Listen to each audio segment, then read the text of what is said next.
হ্যাঁ, এখন কথা কও না কিসের জন্য? হ্যাঁ, লজ্জা শরম থাকলে তো এখন উত্তর দিতে, এখন উত্তর দাও না কেন? উত্তর দাও, কথা বলো এখন আমার সাথে। এখন কথা বলো না কিসের জন্য? চুপ করে আছো কেন?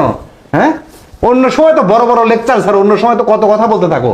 এখন কখন থেকে তোমার সাথে কথা বলতেছি, একটা কথার উত্তর দিচ্ছ না, ঘটনা কি? এনে আবার এসে কাজ শুরু করছো, কথা বল। এ কি রে ভাই, কখন থেকে ঝগড়া করার চেষ্টা করতেছি, একটা কথারও উত্তর দিচ্ছে না। এভাবে কি ঝগড়া করা যায় নাকি? আশ্চর্য।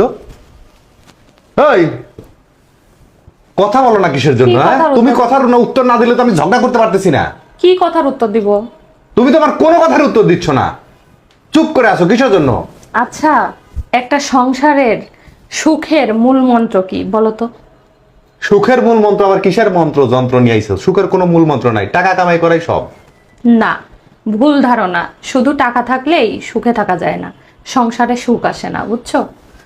একটা সংসারে সুখের মূল মন্ত্র হচ্ছে চুপ করে থাকা, ধৈর্য ধরা আর মুখ বন্ধ করে রাখা। কি? টাকা পয়সা কিছুই না, চুপ করে থাকা, ধৈর্য ধরে থাকা আর মুখ বন্ধ করে রাখলেই সুখ চলে আসবে? শোনো, টাকা পয়সা অবশ্যই কিছু, কিন্তু শুধু টাকা কামাইলেই সুখে থাকা যায় না, ঠিক আছে? এই যে তুমি কখন থেকে আমাকে গালাগালি করতেছো, কত কথা বলতেছো, আমি কি কোনো উত্তর দিছি? তো উত্তর দিচ্ছে না জন্য তো মজা পাচ্ছি না, উত্তর দাও। উত্তর দিচ্ছি না কেন? কারণ তুমি এখন রেগে আছো। আমি যদি তোমার কথায় উত্তর দেই তাহলে হয়তোবা তোমার সাথে আমার প্রচন্ড ঝগড়া হবে। ঝগড়ার একটা পর্যায়ে তুমি রেগে যেয়ে হয়তোবা আমার গায়ে হাত তুলবা, আর সেই কারণে আমি রাগ করে আমার বাপের বাড়ি চলে যাব। সেখান থেকে হয়তোবা তোমাকে আমাকে নিয়ে বিচার হবে, আরো 10টা 20টা লোক জানবে, তাতে কি আমাদের ভালো হবে? আসলে ঝগড়া রাগারাগি কখনোই ভালো কিছু বয়ে আনে না, তাই আমি চুপ করে আছি। তাতে এতে সুবিধাটা কি? সুবিধা এই যে তুমি আমাকে কত কথা শোনাচ্ছ না রাগ করে।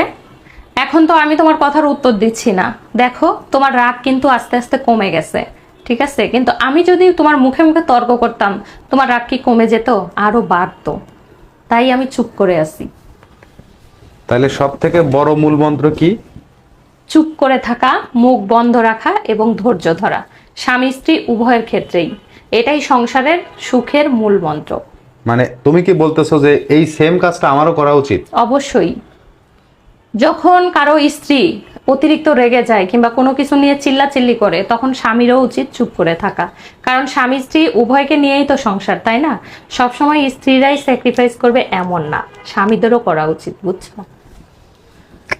এই জন্যই তো মজাই লাগলো না, আজকে ঝগড়া বিবাদ শুরুই হলো না। তবে তুমি একটা সঠিক কথা বলছো, আসলে এখন আমার রাগ কমে গেছে। অনেক ধন্যবাদ তোমাকে। তোমার মতো বুদ্ধি থাকলে কোনো সংসারে আর ঝগড়া হবে না।